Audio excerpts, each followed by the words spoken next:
गरीब वर्सेस अमीर सास बहू की नवरात्रि।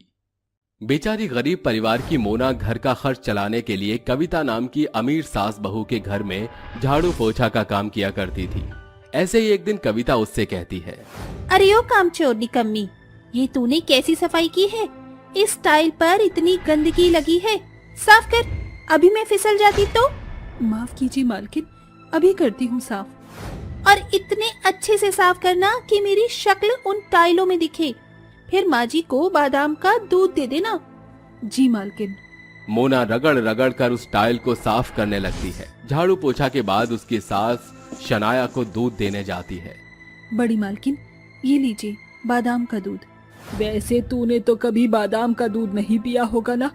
खैर, तेरे घर में तो दूध भी नहीं होगा, तू इतनी गरीब है, बादाम तो बहुत दूर की बात है।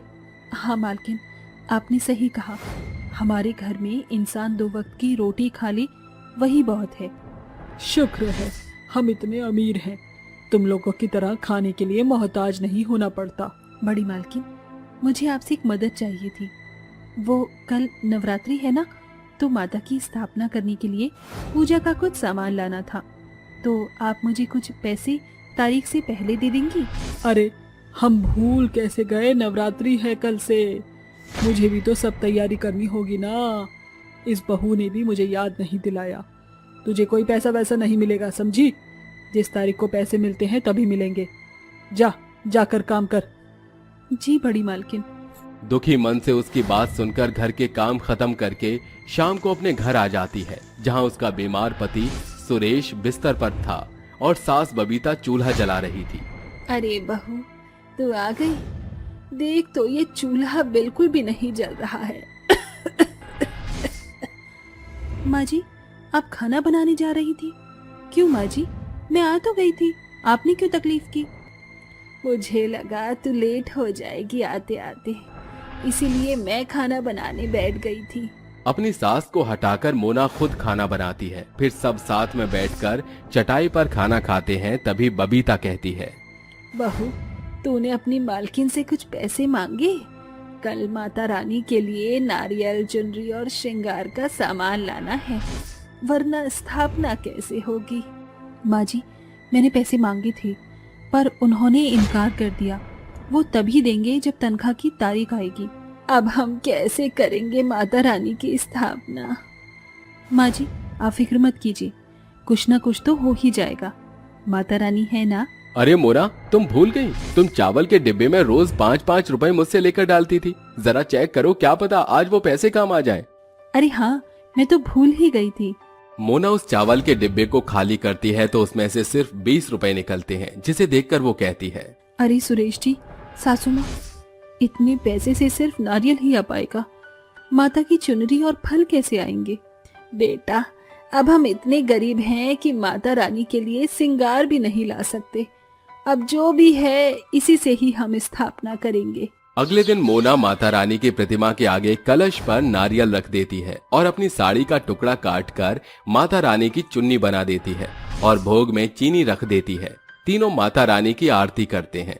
ओ दुर्गा मैया के भवन में घुटन मन खेले लांगुरिया, खेले लांगुरिया के दौड़े दौड़े लांगुरिया। दुर्गा मैया के भवन में घुटमन खेले लांगुरिया। दुर्गे मैया की जय, लांगुर वीर की जय, शेरा वाली दा बोलो साचे दरबार की जय। हे दुर्गा मैया, हम गरीब से आपके लिए जैसा बन पाया हमने वैसा कर दिया। यदि हमसे कोई भूल हो जाए तो क्षमा करना। हम बड़ी श्रद्धा भक्ति से आपका विस्मरण करते हैं। आप इस मिश्री को ही भोग समझकर स्वीकार कीजिए। मोना, तुम फिक्र मत करो, मैया हमारी श्रद्धा से जरूर प्रसन्न होंगी। भले ही हम पर अमीरों की तरह हर चीज ना हो, पर हमारा श्रद्धा भाव हमारी दुर्गा मैया के लिए काफी है। बेटा, घर में राशन तो है नहीं, तो हम तीनों 9 दिन तक माता रानी के लिए उपवास रखेंगे, सिर्फ पानी पीकर व्रत करेंगे। ठीक है माँ। इस तरह से 9 दिन तक मोना का परिवार माता रानी के लिए उपवास रखता है। पूजा पाठ करके मोना अपनी मालकिन के घर चली जाती हैं, जहां वो कहती हैं, अरे ओ महारानी, तुझे पता नहीं है क्या आज पहला नवरात्र है? जल्दी आना था ना। अब जल्दी से माता रानी की मूर्ति को चमका दी और ये सोने की मूर्ति भी वहीं रख दियो। सारी पूजा की तैयारी हो जानी चाहिए। जी मालकिन, सब हो जाएगा। और सुन, माता रानी की मूर्ति को छूने से पहले अपने हाथ अच्छे से धो ले, कहीं तेरे गंदे हाथों से मूर्ति अपवित्र हो जाए। बड़ी मालकिन, आप कैसी बातें कर रही हैं? माता रानी के प्रति मेरा मन बहुत पवित्र है। अब तू मुझे ज्यादा मत सिखा। ये कहते ही अपने हाथ धोने के बाद मोना माता रानी की मूर्ति को साफ करके उनकी चौकी लगाती है और उनका श्रृंगार करने के बाद उनके पास फल रखकर कहती है, काश माता रानी, मैं भी इसी तरह आपको अपने घर में स्थापित कर पाती, पर मैं गरीब, क्या ही कर सकती हूँ। सुन, सारा काम हो गया हो तो माता के मंदिर में लाइटें भी लगा दे और पूरे घर की सफाई अच्छे से कर दे। जी मालकिन। इस तरह भूखी प्यासी मोना घर के सारे काम करती है। वहीं अमीर घमंडी सास बहू भी व्रत रखती हैं, लेकिन साथ ही महंगे महंगे व्रत के कुट्टू के आटे और शुद्ध देसी घी में फल, मेवे और पूड़ियाँ खाती हैं। तभी कविता कहती है, अरे मोना, जल्दी से पूड़ी तल कर ला, मुझे और भूख लगी है, और जूस भी ला। और मेरे लिए दही और व्रत के लड्डू ला, सुबह से उपवास रखकर हालत खराब हो गई। ये लीजिए मालकिन। बड़ी मालकिन, आपका लड्डू। मालकिन, शाम के 6 बज गए हैं, मैं घर जाऊं? माता रानी की आरती भी करनी है। इतनी जल्दी जाकर क्या करेगी? अभी व्रत का और खाना बना। कविता की बात सुनकर मोना जल्दी से व्रत का और खाना बनाती है। फिर घर आकर तीनों मिलकर दुर्गा मैया की पूजा करते हैं और पानी पीकर सो जाया करते थे। इस तरह मोना का गरीब परिवार माता रानी की सेवा भक्ति करते हुए 8 दिन बीत जाते हैं। वहीं वो अमीर सास बहू 8 दिन तक उपवास में बढ़िया बढ़िया व्रत का खाना खाकर व्रत रखते हैं। तभी सुबह मोना कहती है, माँ जी, कल कंजिका है, हम बच्चों को हलवा पूरी कैसे खिलाएंगे? हमारे पास कुछ है ही नहीं। बेटा, माता रानी हमारे हालात से वाकिफ हैं, तो घर में जो भी कुछ बचा कुचा है वही कन्याओं को खिला देंगे। ठीक है माँ जी, पहले मैं उनके यहाँ चली जाती हूँ, वो मुझे जल्दी भेज देंगे आज। ये कहकर मोना वहाँ चली जाती है। कविता ने अमीर परिवार की कन्याओं को अपने घर बुलाया था और मोना से खाना परोसवा कर उन बच्चों को महंगे तोहफे और शुद्ध घी में बनी हलवा पूड़ी चने खिलाती है। साथ ही सभी बच्चों को 500-500 के नोट देती है। तभी ताना देकर कविता मोना से कहती है, देखो, हमने कितने बढ़िया तरीके से सभी कन्याओं को कंजक खिलाया, तुमने तो बच्चों को इतने पैसे कभी दिए ही नहीं होंगे। नहीं मालकिन, हमारी इतनी हैसियत कहाँ। मुझे बहुत भूख लगी है, कृपा करके मुझे भी खाना खिला दीजिए, 2 दिन से मैंने कुछ नहीं खाया। आय हाय, लड़की के पास इतनी बदबू आ रही है। भिखारी, चली जा यहाँ से, खाना नहीं खिलाएंगे। आप कन्याओं को खिला रही हैं, मुझे भी खिला दीजिए फिर। तभी शनाया धक्का मार के उसे भगा देती है तो मोना कहती है, बड़ी मालकिन, आपको ऐसे नहीं करना चाहिए था, वो भी तो कन्या है ना। अब तू हमें सिखाएगी क्या? मालकिन, मैं अपने घर इस लड़की को ले जा रही हूँ खाना खिलाने के लिए। हाँ हाँ, जा ले जा इसे। कविता उस लड़की को अपने साथ ले जाती है। साथ ही मंदिर के किनारे भूखी प्यासी बैठी छोटी छोटी कन्याओं को भी वो अपने घर ले जाती है और बबीता कहती है, अच्छा हुआ बहू जो तू 9 कन्याओं को ले आई। हाँ माँ जी, आइए पूजा शुरू करते हैं। तभी दोनों सास बहू कन्याओं को बुलाकर उनके पैरों में तिलक करती हैं। फिर दुर्गा माता की आरती गाती हैं। ओम जय अम्बे गौरी, मैया जय श्यामा गौरी, तुमको निस दिन ध्यावत, मैया जी को निस दिन ध्यावत, हरि ब्रह्मा शिव जी। ओम जय अम्बे गौरी। घर में जो भी खाना होता है सरसों के तेल से बना था। वो सारा खाना 9 कन्याओं को खिला देती हैं तो मोना कहती है, बच्चों, क्या तुम सभी ने अच्छे से पेट भर लिया और खाना चाहिए क्या तुम्हें? नहीं आंटी, हमारा पेट भी भर गया, आपने इतने अच्छे से खिलाया है। तभी वो 9 कन्याएं एकत्रित होकर देवी मैया का रूप ले लेती हैं और कहती हैं, पुत्री, मैं तुम सभी की श्रद्धा भक्ति से अत्यंत प्रसन्न हूँ। सभी ने निष्फल होकर मेरी आराधना की, इसीलिए मैं तुम्हारी गरीबी को दूर करती हूँ। अब से तुम सुख के दिन जियोगे, बहुत दुख के दिन काट लिए। शुक्रिया माता, हम पर अपनी कृपा ऐसे ही बनाए रखना। माता रानी के कहते ही उनके दाहिने हाथ से एक तेज रोशनी निकलती है, जिससे उनका घर, कपड़े और सेहत सब अच्छा हो जाता है। साथ ही कविता और शनाया का घमंड उन्हें कंगाल बनाकर रोड पर ले आता है। इसलिए कहते हैं कि पैसों पर कभी घमंड नहीं करना चाहिए और लोगों की हमेशा मदद करनी चाहिए। सास के घर आई 9 देवी बहुएं। अजी क्या हुआ? आप किसी गहरे सोब के सागर में डूबे दिखाई दे रहे हैं। अरे कुछ नहीं ममता, विपिन के बारे में सोच रहा था। उसके पालन पोषण में हमने कोई कमी कसर नहीं की, बावजूद इसके आज वो हमारे साथ नहीं है। अजी कलेजा तो मेरा भी बहुत कचोटता है। 7 समंदर पार जो बैठा है हमारा बेटा, उसने भले अपने बूढ़े माँ बाबूजी को भुला दिया हो, मगर माँ बाप बच्चे को कहाँ भूलते हैं। ये कहानी है अलकनंदा गांव में रहने वाले बूढ़े दंपति गजोधर और ममता की। वो दोनों माँ दुर्गा में बड़ी आस्था रखते थे। निस दिन पूरी प्रतिष्ठा से माँ की पूजा अर्चना करते थे। उनका इकलौता बेटा विपिन ब्याह के बाद विदेश जाकर बस चुका था। माँ बाप की बूढ़ी आंखें रोजाना विपिन, उसकी बीवी और बच्चे के आने की बाट जोहते थे। सुबह होने पर गजोधर खेत पर चल देता है और उसी सांझ, अजी नवरात्रि का दिन दस्तक देने वाला है, मैं बाजार जा रही हूँ फूल फलाहार लाने। ठीक है, सामान लेकर आ जाना। वैसे भी बहू बेटे तो आने से रहे, माता रानी की सेवा कर लेंगे हम। क्या पता जगत जननी माँ दुर्गा हमसे प्रसन्न होकर हमें हमारे बहू बेटे लौटा दे। आप सही कहते हैं। ऐसा कहकर ममता बाजार जाकर माता की चुनरी, श्रृंगार का सामान, फूल फलाहार लेकर घर की ओर अग्रसर होती है कि एक भागती हुई शैला उससे टकरा जाती है। तभी उसे उठाकर ममता कहती है, अरे बेटी क्या हुआ? इतनी भौचक्की होकर कैसे भाग रही हो? क्या बताऊं माँ जी, मेरा जलाल पति मुझे मारने को आ रहे हैं। उनसे बचने के लिए मैं भाग रही थी। माँ जी मुझे छुपा लीजिए, वरना वो मुझे मारेंगे। तू चिंता मत कर, मेरे साथ मेरे पास ही रहना। शुक्रिया माँ जी। ममता उस बेचारी बहू को अपने घर ले आकर कहती है, बेटी तुम यहाँ आराम से रहना, कुछ चाहिए हो तो मुझे बताना। जी माँ जी। अरे ममता, ये बहू कौन है? अजी ये दुखियारण बिचारी मदद की गुहार लगा रही थी, इसलिए इसे घर ले आई। अब ये हमारे साथ रहेगी। अच्छी बात है, हम बूढ़े बेचारों का मन भी बहल जाएगा। शैला गजोधर के पैर छूकर कहती है, प्रणाम बाऊजी, आपने मुझे अपने घर में बसेरा दिया है, इसके लिए माँ दुर्गा का धन्यवाद करती हूँ। मैं खाना बनाती हूँ। ठीक है बेटा, रसोई ये रही। शैला उन दंपतियों के लिए खाना बनाकर उन्हें परोसती है।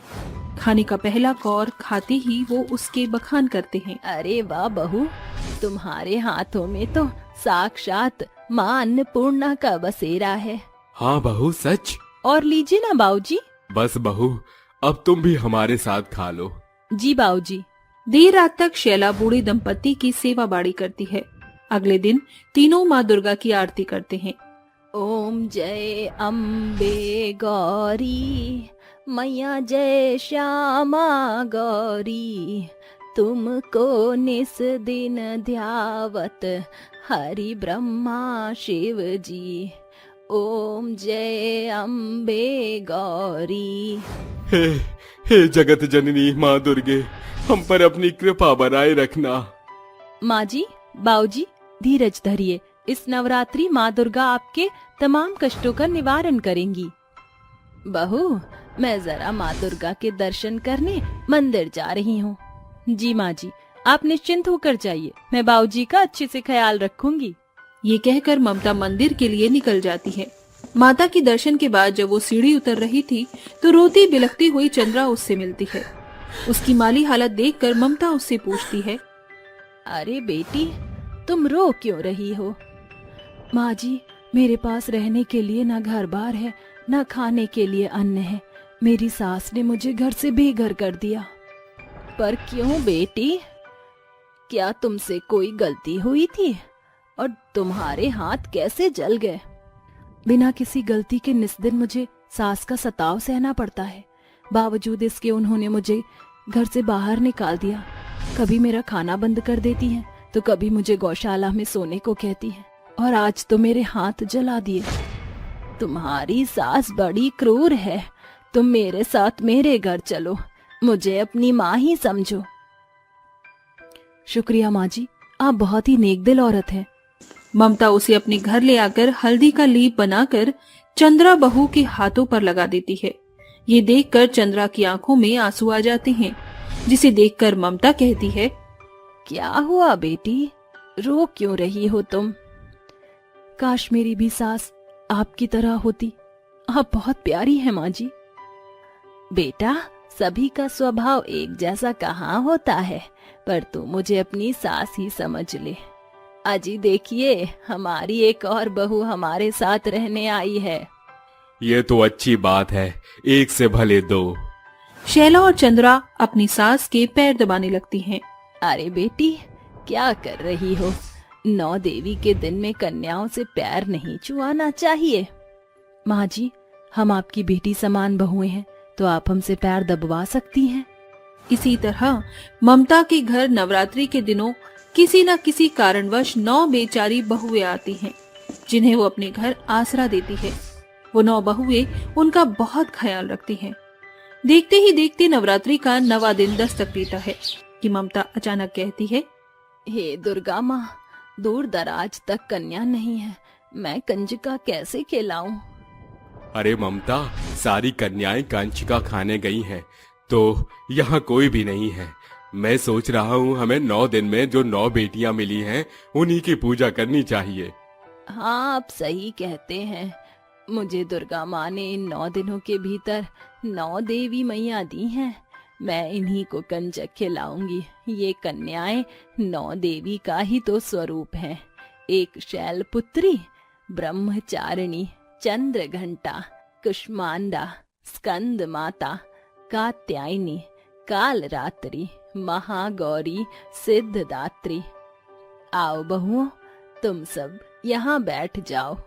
ये कहते ही 9 बहुएं कतार में बैठ जाती हैं और ममता आरती गाती है।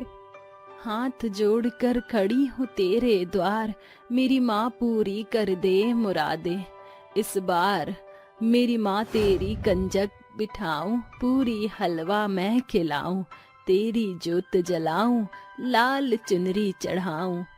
आरती करती ही ममता 9 बहुओं को जैसे ही कंजक खिलाती है, तभी एक दिव्य रोशनी में वो 9 बहुएं 9 देवी के स्वरूप में बदल जाती हैं। ये देखकर गजोधर और ममता हाथ जोड़कर कहते हैं, ये मैं क्या देख रहा हूँ? ममता, हमारे घर 9 देवी मैया प्रकट हुई हैं। प्रणाम 9 दुर्गे मैया। हम दिन दुखियारे बूढ़े बुढ़िया को दर्शन देने के लिए आपका कोटि कोटि धन्यवाद। तुम दोनों की निष्ठा भाव को देखकर मैं अत्यंत प्रसन्न हूँ। शुरू से लेकर अंत तक तुमने मेरी निष्फल सेवा भक्ति की है। मांगो, क्या वरदान मांगती हो? वह वरदान मैं दुर्गा तुम्हें आशीर्वाद स्वरूप दूंगी। दुर्गा मैया, इस वृद्धावस्था में हम दोनों अपने बहू, बेटे और बच्चे को बहुत याद कर रहे हैं। उनके विरह वियोग में हम निष्दिन उसकी बाट जोहते हैं। हमारी बुढ़ापे की लाठी हमें मिल जाए तो और क्या चाहिए। ठीक है, मैं तुम्हें वरदान देती हूँ। तुम्हारे बहू बेटे जो तुम्हें छोड़कर दूर दराज बैठे हैं, वह जल्द ही तुम्हारे पास लौटेंगे। धन्यवाद माता। ये कहते ही 9 देवियां अंतर्ध्यान हो जाती हैं। 1 महीने बाद विपिन का विदेशी कारोबार ठप हो जाता है और वो कंगाल हो जाते हैं। तो दोनों वापस अपनी माँ के पास किसी तरह जुगाड़ करके पहुँचते हैं और ममता के कदमों में गिरते ही विपिन और छाया कहते हैं, माँ, पिताजी, हमें माफ कर दीजिए। हम आपको ऐसी अवस्था में छोड़कर चले गए, लेकिन हमारा सारा कारोबार डूब गया है। अब मैं यहीं रहकर आपकी सेवा करूंगा। हाँ माँ जी, मैं भी अब से आपकी ही सेवा में रहूंगी। कोई बात नहीं बच्चों, तुम वापस मेरे पास आ गए और मुझे कुछ नहीं चाहिए। दुर्गा मैया, आपने मेरे बच्चों को मेरे पास भेज दिया, इसके लिए आपका बहुत बहुत धन्यवाद। विपिन अपने माता पिता के बुढ़ापे की लाठी बनकर उनकी बहुत सेवा करता है। वो बूढ़े दंपत्ति माँ दुर्गा को इन खुशियों का श्रेय देना नहीं भूलते, न ही ममता उन 9 बहुओं को बिसार पाती है। विपिन के जाने के बावजूद भी उस सास की बूढ़ी आंखें इस आस से बाट चोहा करती थीं कि शायद वो 9 बहुएं उनके घर आ जाएं। इसी के साथ एक सास की 9 देवी बहुओं की कहानी यही अल्प विराम लेती है। ये थी माँ दुर्गा के 9 देवियों की महिमा की एक झलक। दुर्गा माँ बनी गर्भवती बहू की सहेली। दिव्या की 2 बेटियां थी। उसकी बड़ी बेटी का नाम मानसी और छोटी बेटी का नाम मनु था। वो अपनी सास कांति के साथ मनसा गांव में रहती थी। कांति बेहद क्रूर किस्म की सास थी। दिव्या के मन में माँ दुर्गा के प्रति बड़ी आस्था थी। हे जगत जननी माँ दुर्गा, मुझ दीन दुखियारिन पर इस दफा इतनी दया कर देना कि मैं अपनी सास की आस को पूरा कर सकूं। क्या री नाश मरी, माँ दुर्गा से अपनी सास की बुराई करते तुझे शर्म नहीं आ रही? सासू माँ, आप सरासर गलत समझ रही हैं। मैं तो माँ दुर्गा से केवल इस घर का अंश मांग रही थी। अरे अपनी इस माखन मिश्री की मिथ्यापूर्ण बातों से तू मुझे नहीं चल सकती, और ये बात तो तू गांठ बांध ले। अगर तीसरी बार भी मुझ सास की आस पूरी ना हुई तो तेरा चौथा निश्चित तौर से होगा। दिव्या के लिए ये पहली दफा न था जब कांति ने उसके साथ क्रूरता दिखाई है। बावजूद इसके दिव्या चू तक नहीं कसती थी। माँ, दादी माँ बहुत बुरी हैं। माँ दुर्गा ऐसी सास किसी को ना दे, जब देखो तब हमारी माँ को सताती रहती है। बिटिया, बड़े आदर का पात्र होते हैं, फिर कभी उनका उपहास ना उड़ाना। देर रात माँ दुर्गा की मूरत के समक्ष बैठी वो कहती है, आप ही बताओ माँ दुर्गा, मैं भला भगवान तो नहीं जो भरसक भाप जाऊं कि मेरे गर्भ के गांठ में लड़का है। सिसकते हुए दिव्या सो जाती है। अगले दिन कांति कुड़कुड़ाते हुए कहती है, सवेर की सूरज की लालिमा धूप में बदलने की है और ये मरी पांव पसारे सोई है। उठ! दिव्या झटपट से उठकर बर्तन चौका निपटाकर खाना बनाने में जुट जाती है। कांति किसी न किसी बहाने से निस दिन उस बेबस गर्भवती बहू पर घनघोर अत्याचार करती। एक सांझ, अरे ओ आलसन, ये पैसे पकड़ और बाजार जाकर मेरे लिए पकौड़े लेकर आ। बहुत दिन से मैंने प्रीतम प्यारे के पकौड़े का चटकारा नहीं लगाया। माँ जी, मेरे पेट में आज बड़ी पीड़ा है। एक डगर पांव बढ़ाना भी पहाड़ जैसा प्रतीत हो रहा है। 9वां महीना लग चुका है। ये सुनकर क्रूर कांति उसके बाल पकड़कर बोलती है, बदजात बहानेबाजी करती, बहुत चर्बी चढ़ गई है तुझे। आज तेरी चमड़ी उधेड़ती हूँ। माँ जी, मुझे मत मारो। दादी, माँ को छोड़ दो। दादी माँ, आप हमारी माँ के साथ इतना बुरा कर रही हैं। देखना माँ दुर्गा इसका पलटा जरूर लेंगी। ये सुनकर कांति उसे घर से खदेड़कर बोल के बाण चलाती है। बित्ते भर की ततैया, अब तीनों सारी रात बाहर सड़ो। कांति उनके मुंह पर दरवाजा बंद कर देती है। गर्भवती बहू अपने दोनों बेटियों के हाथों को थामे आगे की ओर अग्रसर होती है, जहाँ थक मात कर वो शमी के घने वृक्ष के नीचे बैठ जाती है, जिस पर माँ दुर्गा का बसेरा था। माँ, कुछ खाने को दो ना, भूख लगी है। आपके भीतर मुन्ना भी तो भूखा होगा ना। ये जगत जननी माँ दुर्गा, मुझ गर्भवती बहू का और कितना दुख भोगना शेष है। इससे बड़ी यातना और क्या होगी कि मेरी दोनों बच्चियां भूख से बिलबिला रही हैं। बावजूद इसके मैं उन्हें खाने का एक कौर भी नहीं दे सकती। दिव्या का दुखड़ा देखकर पेड़ पर एक तजो में चमक प्रकाशमान होकर दुर्गा माँ दिव्या के सामने आकर खड़ी हो जाती हैं। उनका दैविक रूप देखकर भी दिव्या कुछ समझ नहीं पाती। अरे बहन, तुम कौन हो? क्या तुम्हारा बसेरा इस पेड़ में है? मैं वो हूँ जिसे तुमने अपने चितवन में रख छोड़ा है, अर्थात मैं माँ दुर्गे हूँ। ये जानकर दिव्या उमंग से उमड़ पड़ती है और हाथ जोड़कर माँ दुर्गे को नतमस्तक करती है। क्या तुम सचमुच माँ दुर्गा हो या फिर ये मेरी आंखों का भ्रम या महज एक मिथ्या है? दिव्या, तुम्हारा भला आचरण मेरे चितवन में बस गया है। क्या तुम मेरी सखी बनोगी? माँ दुर्गा, इससे बड़ा सौभाग्य मेरे लिए और क्या होगा कि स्वयं माँ दुर्गा मुझ दुखियारिन की सखी ठहरेंगी। दिव्या माँ दुर्गा से संपूर्ण बात साझा करती है। मेरी सास ने मुझे घर से निकाल दिया है। हम माँ बेटियाँ बेघर हो चुके हैं, न रहने का ठिकाना है न खाने को भोजन। दिव्या, अब ये चिंता छोड़ दो। तुम मेरी सखी हो, इसलिए तुम्हारा दुख माँ दुर्गा का दुख है। दुर्गा माँ अंतर्ध्यान होती हैं, जिसके साथ एक सुनहरा शेर रथ उनके समक्ष आ खड़ा होता है, जिसके दोनों ओर जीवती शेर बंधे थे। शेरा को देख स्तब्ध ना हो। शेरा केवल लोभियों को ही लहूलुहान करता है। चलो मेरे साथ। दिव्या अपनी दोनों बेटियों के लिए माँ दुर्गा के समक्ष शेर रथ पर सवार बैठ जाती है। शेरा, शीघ्र मेरे शयनयान का रुख करो। दुर्गा माँ की आज्ञा पाकर शेर धरती के छोर से मेघों के बीच होते हुए माँ दुर्गा को सुनहरे द्वार के भीतर पहुँचा देता है। देखो दिव्या, यही है दुर्गा का देश और ये मेरा बसेरा। माँ दुर्गा, आपका घर तो बड़ा अद्भुत है, आकर्षक है। मैं तुम्हारे जलपान का प्रबंध करती हूँ, तुम आराम करो। माँ दुर्गा अपनी सिद्धियों से माँ अन्नपूर्णा का आवाहन करके उनके आगे 56 भोग परोसती हैं। 2 दिन बाद दिव्या माँ दुर्गा से घर जाने की बात कहती है। माँ दुर्गा, घर को त्यागे 2 दिन हो चुके हैं। इससे पहले कि माँ जी मुझ पर दोष लगाएं या मेरा दामन दागदार करें, मुझे ले चलो माँ। जरूर दिव्या। माँ दुर्गा अपनी सखी दिव्या के साथ नवरात्रि के पहले दिन सवेर उसके ससुराल में पधारती हैं। जानती थी मैं कि तुम माँ बेटियाँ फिर मुंह उठाए चली आओगी। रसोई घर में बर्तन के ढेर पड़े हैं, जाकर उन्हें मांज और सारा घर अच्छे से साफ सुथरा करना। आज कलश स्थापन है। जैसे ही दिव्या रसोई घर का रुख करती है, माँ दुर्गा उसके संग आती है।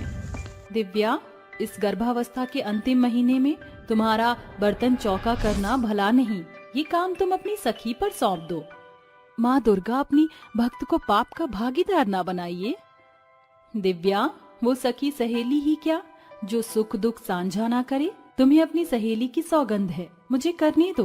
देखते ही देखते माँ दुर्गा बर्तनों के बड़े थाक को मांझकर सारा घर चमका देती हैं। सासू माँ, आपने जो काम मुझे सौंपा था वह संपन्न हो गया। ये जानकर कांति स्तब्ध होती है। ऐसे ही नवरात्रि के 8 दिन तक माँ दुर्गा दिव्या के काम का जुआ खुद उठाती है। वो दिव्या के संग सोती भी है। माँ दुर्गा, कल नवरात्रि का 9वां दिन है। मैं आपका मनपसंद पूरी हलवे का पकवान बनाऊंगी माँ। मुझे उस पलछिन की प्रतीक्षा रहेगी। अगले दिन सूरज की लालिमा के साथ दिव्या उठकर सारा काम धाम करके कंजक के लिए पकवान बनाकर थाली सजाकर अपने कमरे में आती है, जिसे देखकर कांति उसके पीछे आती है। उसे देख माँ दुर्गा साधारण स्वरूप धर लेती हैं। क्यूरी बददिमाग बेबाक, बिना कन्या को कंजक खिलाए ये तू किसको पकवान परोस रही है? अब तुझे इसका भुगतान भोगना होगा। जैसे ही कांति दिव्या पर हाथ उठाती है, माँ दुर्गा रौद्र रूप धरकर कहती है, कपटी, खुद को माँ दुर्गे का भक्त दर्शाती है और सारा दिन कुड़ कर मेरी सखी पर सताप करती है। आज मैं तेरा वध कर दूंगी। दया करो माँ दुर्गा, सासू माँ को क्षमा कर दो। कदापि नहीं, ये कपटी इस जगत की बहुओं पर बोझ है। माँ दुर्गा, आपको अपनी सखी की सौगंध। ये सुनकर माँ दुर्गा शांत स्वरूप धर लेती हैं। हे माँ दुर्गा, मुझे क्षमा कर दो। पोते की आस ने मुझे अंधा कर दिया था, इसलिए सास ने सुध बुध खो दी। माँ दुर्गा कांति को माफ कर देती हैं, जिसके बाद सास बहू सर्वप्रथम उन्हें कंजक खिलाती हैं। अब मेरे विदाई की बेला हो चली है दिव्या, तुम सदा मेरी सहेली रहोगी। आज सांझ के पहर तुम्हें प्रसव पीड़ा उठेगी और तुम एक बेटी को जनोगी जो मेरा अंश होगी। वही मेरी ओर से तुम्हारे गर्भ का फल ठहरेगा। उसके जन्म से इस घर की सारी बला खुशी की बेला में बदल जाएगी। तथास्तु। ये बोल माँ दुर्गा अंतर्ध्यान हो जाती हैं और उनके शब्दानुसार सांझ ढलते ही दिव्या को प्रसव पीड़ा के साथ एक बेटी जन्म लेती है। माँ दुर्गे की दी हुई भेंट हो, वरन उनका अंश हो, इसलिए आज से तुम दिव्यांशी कहलाओगी, अर्थात देवी का अंश। दिव्यांशी के जन्म के बाद उनके घर से सारी दरिद्रता दूर हो जाती है।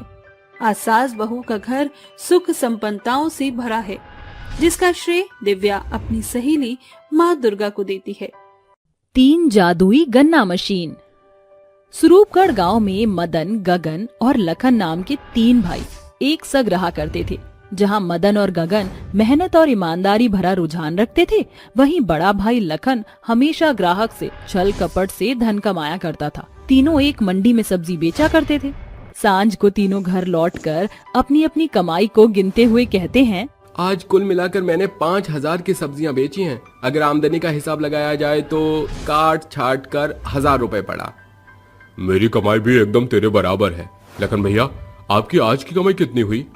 अरे अपनी कमाई का बखान करके तुम दोनों मुझे जलाने का काम मत करो। जाने किसका मुंह देख कर गया था जो पूरे दिन कमर तोड़कर ये चंद चिल्लड़ हाथ लगे हैं। भैया, जरूर आपने सवेरे लालच का मुंह देखा होगा। आपके अधिक लोभ लालच के चलते ही ग्राहक भागते हैं। मंडी में आने वाले सभी ग्राहकों को खबर है कि आप उनकी सब्जियां जिस दोषपूर्ण वामतंत्र से तौलते हो उसके भीतर क्या तिकड़मबाजी है। ये सुनकर लखन भौएं चढ़ाकर अपने बड़े होने का रौब झाड़कर कहता है, बस तब से दोनों एक ही सुर में सुर मिलाए जा रहे हो। अपना ये ज्ञान अपने पल्ले रखो। तुम मेरे बड़े नहीं हो, मैं तुम्हारा बड़ा हूँ। लखन अपना भड़ास निकालकर पैर पटकते हुए चल देता है। कुछ दिन ऐसे ही गुजर जाते हैं। एक सांझ तीनों भाई आपस में बैठकर कहते हैं, पूरी मंडी में सैकड़ों ठेले वालों की भरमार हो चुकी है, जिससे कि कमाई भी बहुतेरे हिस्सों में बट गई है। हमें कोई दूजा काम शुरू करना है। मदन, इस भीषण गर्मी में सबसे ज्यादा गन्ने के जूस की बिक्री है। क्यों ना हम तीनों भाई गन्ने के जूस का ठेला खोल दें? हाँ, तो फिर तेरा कल भोर हम मंडी से गन्ने खरीदने चलेंगे। फिर मदन और गगन सुबह उठकर कहते हैं, बड़े भैया, अरे ओ लखन भैया, उठो तो। अरे गन्ने खरीदने नहीं चलना क्या? आज से हम तीनों भाई को गन्ने का जूस बेचना है। अरे तुम बेचो जूस, मैं अपने सब्जी के कारोबार में ही संतुष्ट हूँ। अरे छोड़ गगन, अगर ये जीवन भर घुइयां और कद्दू बेचकर खुश है तो होने दे। मदन और गगन गन्ने और सस्ते दर के 2 गन्ना मशीन खरीदकर गन्ने का जूस बेचने लगते हैं। उनका ये कारोबार खूब फलता है, जिसे देख लखन मन में कुढ़ते हुए कहता है, ये कद्दू लौकी बेचकर तो घुइयां भी मेरे हाथ नहीं लग रहा, मगर मेरे ये दोनों भाई गन्ने का जूस बेचकर अच्छे नोट छाप रहे हैं। अब कल से मैं भी गन्ने का जूस बेचकर इनके सारे ग्राहक को अपने पास बटोरकर इन अनमोल रतन पर ऐसा कहर बरसाऊंगा कि इनके जूस का कारोबार ठप पड़ जाएगा। लखन बुरी मनसा के साथ अगली सुबह से गन्ने के जूस का ठेला लाकर अपने भाइयों के ठेले के पास खड़ा करके कहता है, ताजा ताजा गन्ना रस पी लो, गर्मियों का बेनजीर तोहफा गन्ने का जूस सिर्फ 5 रुपए प्रति गिलास की ले लो भैया, ताजा गन्ने का रस। देख ले गगन, लखन भैया ने एक बार फिर अपना लालची रुझान दिखाना शुरू कर दिया। वो भली तरह जानते हैं कि हम दोनों भाई 10 रुपए गिलास गन्ने का जूस बेच रहे हैं, तो फिर ये आधे दाम पर जूस बेचकर क्यों हमारा धंधा चौपट करने पर तुले हैं। अरे तू फिक्र मत कर मदन भैया, चाहे कितने भी हाथ पैर पटक ले, हमारे गन्ने के जूस की बात ही निराली है, क्योंकि हम खराई से ग्राहकों को अच्छे और किफायती गन्ने का जूस बेचते हैं, न कि इनकी तरह बेकार गुणवत्ता के गन्ने का जूस। तमाम ग्राहकों की भीड़ गगन और मदन के जूस के ठेले पर खड़ी थी। वहीं लखन का ठेला एकदम उदास पड़ा था, जिसे देख वह कहता है, इससे पहले कि मेरे दोनों भाइयों की आंखें घमंड से चढ़ जाएं, आज मैं इस गन्ना मशीन को ही चूर चूर कर दूंगा। आधी रात जब दोनों भाई नींद के आगोश में थे, तब लखन उनके गन्ने की मशीन के पुर्जे को चुरा कर कहता है, इस एक पेंच के बिना ये गन्ना मशीन किसी काम की नहीं। अगले सवेरे जब दोनों भाई गन्ने का ठेला लेकर अड्डे पर आते हैं तो उनका मशीन काम नहीं करता। मदन थोड़ी देर में ही ऊब कर घर लौट आता है, मगर गगन सांझ तक मशीन को ठीक करने की भरसक कोशिशों के बाद घर आने लगता है, जहां रास्ते के बीचों बीच उसे 3 गन्ना मशीन दिखाई देता है। लगता है ये गन्ना मशीन किसी की नहीं, क्या पता ये गन्ना मशीन मेरे किसी काम आ जाए। वह तीनों गन्ना मशीन को लेकर अपने घर आ जाता है। इसके पुर्जे और चमक देखकर तो लग रहा है जैसे ये गन्ना मशीन एकदम नहीं है। क्यों ना जूस निकालकर इसका पुख्ता पता कर लूं। वह जैसे ही पहले गन्ना मशीन के भीतर एक गन्ना डालकर उसके आगे बर्तन रखता है, गन्ने से निकल रही बूंदे हीरे में बदलकर बर्तन में भर जाती हैं। ये कैसी माया थी? ये गन्ने का रस हीरे में कैसे बदल गया? अरे ये जादू इस गन्ना मशीन का था या इस गन्ने का? फिर वह दूसरे गन्ने मशीन में एक और गन्ना डालता है, जो इस बार उसे सोने की मुहर में बदलकर बाहर निकलती है। इसी तरह वह तीसरे गन्ने मशीन के साथ भी इसी प्रक्रिया को दोहराता है। इसका मतलब कि ये जादू इन तीनों जादुई गन्ने मशीन का है। गगन खुशी से अपने दोनों भाइयों को तीनों जादुई गन्ना मशीन के बारे में बताता है, जिसे सुन लखन की आंखों में घनघोर लालच समा जाती है और वह आधी रात को उठकर कहता है, क्यों ना मैं इन तीनों जादुई गन्ना मशीन को लेकर रफ्फू चक्कर हो जाऊं। इससे मैं जीवन भर भारी मेहनत से भी बच पाऊंगा। वह उन तीनों गन्ने मशीनों से मांग करते हुए कहता है, ए जादुई गन्ना मशीन, इस पर मुझे हीरा सोना और पैसा दो। मगर कोई भी गन्ना मशीन लखन को कुछ भी नहीं देते। तभी उसके दोनों भाई उठकर कहते हैं, क्या हुआ भैया, तीनों जादुई गन्ना मशीन में से किसी ने भी हीरे सोने और पैसे नहीं बरसाए? क्योंकि असली तीनों जादुई गन्ना मशीन तो हमारे पास है।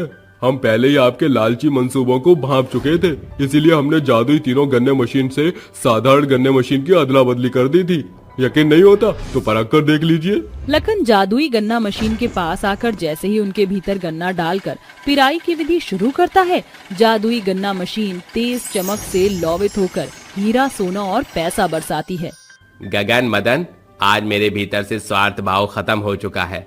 मुझे सिर्फ अपने गन्ने के जूस के ठेले को दोबारा शुरू करने के लिए इस एक हीरे की जरूरत है। अब हम तीनों भाई इस जादुई गन्ना मशीन से बेसहारों की मदद करने का जिम्मा उठाएंगे, न कि अपना स्वार्थ पूरा करके। एक रोज तीनों भाई एक साथ गन्ने के जूस का ठेला लिए एक गांव से गुजर रहे थे, तो वह भीड़ को देखकर रुक जाते हैं। अरे चाचा, ये भीड़ कैसी है? अरे बेटा, बेचारे शैलेश भाई ने पाई पाई जोड़कर अपनी बेटी के दहेज के सामान के लिए बटोरा था, मगर कल रात चोरों ने गांव पर डेरा डाला और ब्याह का घर जानकर उनके घर से सारे रुपए पैसे जेवर जो भी कुछ था सब लूट ले गए। हमें उनकी मदद करनी होगी। मैं फौरन घर जाकर इन तीनों जादुई गन्ना मशीन को लेकर आता हूँ। लखन घर जाकर तीनों जादुई गन्ने मशीन को लेकर हाजिर होता है। शैलेश काका, इस जादुई गन्ना मशीन से आपने जो भी खोया है उसे हासिल कर सकते हैं। अरे मगर वो कैसे?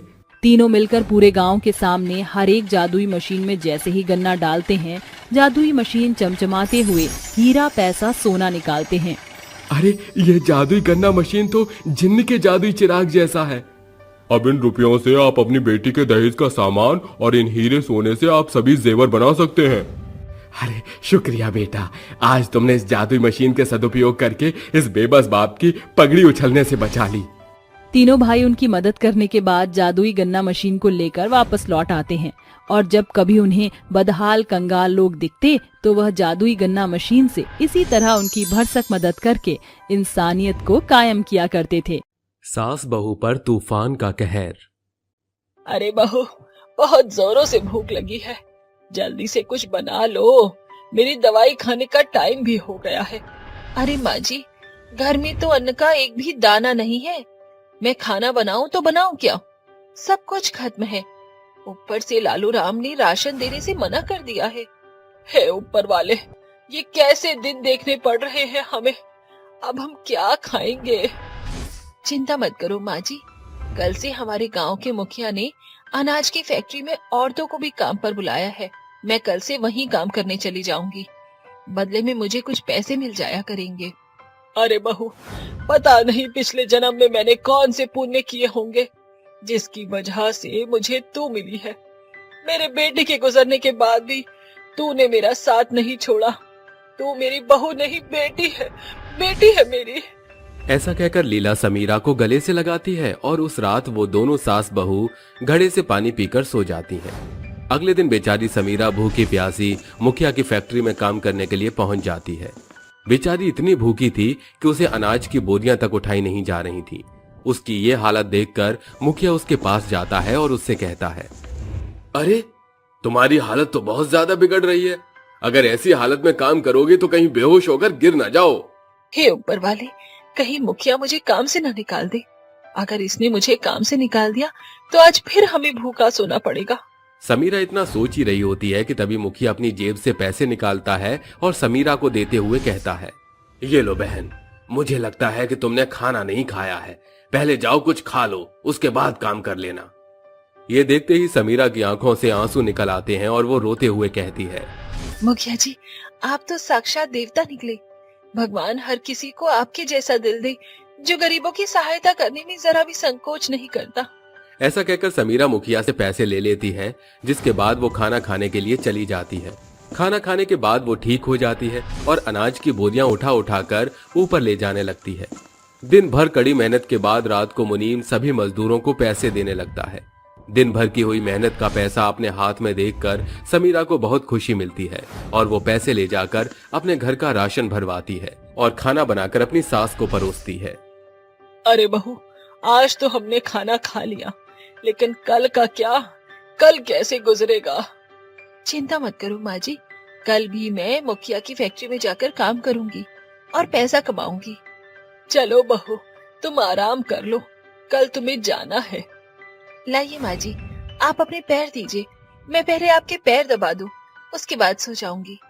अरे नहीं बहू, तुम आराम कर लो, पहले ही इतनी थकी हुई हो और परेशान मत हो। लीला के कई बार मना करने के बाद भी समीरा उसके पैर में तेल लगाकर मालिश करती है, जिसके बाद वो भी सोने के लिए चली जाती है। रात भर अचानक से बारिश होने लगती है। देखते ही देखते जैसे ही सुबह होती है, सुबह तक समीरा के घर में चारों तरफ पानी ही पानी होता है। हे भगवान, ये क्या, चारों तरफ पानी ही पानी दिख रहा है, घर का सामान भी पानी में तैर रहा है, अब मैं क्या करूं? तभी अचानक से लीला की आंखें खुलती हैं और वो अपने आसपास देखती है। ओहो, ये सब क्या हो रहा है? इतना पानी कहाँ से आया? तभी समीरा घर का दरवाजा खोलकर बाहर की तरफ देखती है। जैसे ही वो बाहर देखती है, बाहर चारों तरफ सुनामी आई होती है, जिसकी वजह से समुद्र का पानी गांव के चारों तरफ भर जाता है। हमारे गांव में सुनामी आई है, इसीलिए चारों तरफ पानी भरा हुआ है। अरे जरा माँ जी देखो, सभी के घर भी पानी में बह गए हैं। चलो चलो, हमें यहाँ से चलना चाहिए, नहीं तो हमारे घर को बहने में देर नहीं लगेगी। जैसे ही समीरा और लीला अपने घर से बाहर आती है, सुनामी के चलते उनका घर भी पानी में बहने लगता है और सुनामी का पानी उसकी गर्दन तक पहुंच जाता है। बेचारी लीला और समीरा दोनों पानी में तैरती हुई ऊंचाई तक जाने की कोशिश करती हैं। तभी उन्हें पानी के अंदर एक लकड़ी का दरवाजा तैरता हुआ नजर आता है। अरे ये तो लकड़ी का दरवाजा है, एक काम करती हूँ, माँ जी को इसके ऊपर बिठा देती हूँ। समीरा अपनी सास लीला को लकड़ी के दरवाजे के ऊपर बैठा देती है, जिसके बाद वो लकड़ी के दरवाजे को तैराती हुई जंगल के पास एक ऊंची सतह पर ले जाती है, जहाँ पानी कम होता है। वो वहाँ से कुछ लकड़ी इकट्ठा करती है और सबसे पहले लकड़ियाँ जलाकर अपने और अपनी सास के कपड़े सुखाने की कोशिश करती है। चारों तरफ सुनामी का पानी भरा हुआ है, इस तरह तो हम यहाँ पड़े पड़े मर जाएंगे, अब मैं क्या करूँ? ये सोचकर समीरा जंगल की तरफ जाकर कुछ खाने पीने का ढूंढने लगती है। तभी उसे जंगल में कीचड़ के अंदर कमल ककड़ी दिखाई देती है। वो तुरंत कमल ककड़ियां कीचड़ से निकालती है और उन्हें ले आती है, जिसके बाद वो पानी में बहते हुए कुछ बर्तनों को निकाल लेती है और कमल ककड़ी बनाकर अपनी सास को खिला देती है और खुद भी खा लेती है।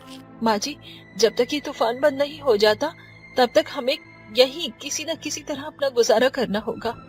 हाँ हाँ बहू, तू सही कहती है, इस किनारे हम लोग बिल्कुल सुरक्षित हैं, हमें यही किसी तरह अपना गुजारा करना होगा। एक दो दिन तो समीरा और लीला अपना गुजार कर लेती हैं, लेकिन तूफान थमने का नाम ही नहीं लेता, जिसके चलते लीला की अचानक से तबीयत खराब हो जाती है और उसे बहुत तेज बुखार आ जाता है। लीला समीरा से कहती है, देखो बहू, ये तूफान थम ही नहीं रहा, ऊपर से मेरी तबीयत भी खराब हो गई है। अब तुम मुझे छोड़ो और अपनी जान बचाकर यहाँ से चली जाओ। नहीं माँ जी, मैं आपको छोड़कर कहीं नहीं जाऊंगी, आपके अलावा मेरा इस दुनिया में है ही कौन? लीला कई बार समीरा को जाने के लिए कहती है, लेकिन समीरा उसकी एक भी बात नहीं सुनती और उसका ख्याल रखने लगती है। इतने आंधी तूफान में भी समीरा जंगल से किसी तरह लकड़ियां इकट्ठा करती है और उन्हें जलाकर अपनी सास लीला को गर्माहट देती है। ऐसे ही कई दिन तक तूफान के चलते बेचारी समीरा और लीला को बहुत ही बुरे वक्त से गुजरना पड़ता है। एक दिन जैसे ही सवेरा होता है, समीरा की आंख खुलती है तो वे अपने चारों तरफ देखती हैं। अरे वाह, तूफान बंद हो गया। देखो माँ जी, तूफान थम गया और चारों तरफ का पानी भी खत्म हो गया। अब हम लोग अपनी जिंदगी दोबारा से शुरू कर सकते हैं। हाँ बहू, तूने सही कहा, अब सब कुछ ठीक हो जाएगा। उस तूफान के चलते गांव के कई सारे घर तबाह हो जाते हैं और कई लोग बेघर हो जाते हैं। ज्यादा से ज्यादा लोग तो तूफान के चलते मर चुके थे, उनमें से कुछ लोग बचे हुए थे। तूफान के थमने के बाद समीरा अपने गांव में एक नई जिंदगी की शुरुआत करती है और अनाज की खेती बाड़ी शुरू कर देती है। कुछ समय में लीला और समीरा दोनों एक अच्छी खासी जिंदगी जीना शुरू कर देते हैं। अब उनकी जिंदगी में कोई समस्या नहीं होती, क्योंकि मुसीबत के समय वो दोनों मुसीबत का मिलकर सामना करते हैं और कभी हार नहीं मानते।